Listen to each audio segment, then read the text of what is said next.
আজ স্বপ্নে দেখলাম আমি একটা বিশাল গর্তে পড়ে গেছি। তখন ছিল অন্ধকার। যখন ভোর হলো, একটু একটু করে গর্তের মধ্যে আলো আসতে লাগলো। তখন আমি আলো দেখে ভীষণ খুশি হয়ে গেলাম।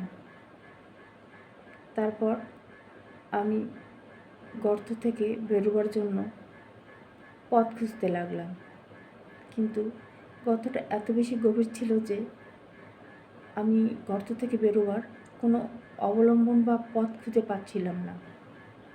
ওই গর্তে আমি একান্ত একা। আমি চাইলেও কেউ ওখান থেকে আমার ডাক শুনতে পারবে না। যদি আল্লাহ কোনো চমৎকার করেন, তাহলে হয়তো আমি গর্ত থেকে উঠে আসতে পারবো, ইনশাল্লাহ। সবাই ভালো থাকবেন, আমার জন্য দোয়া করবেন।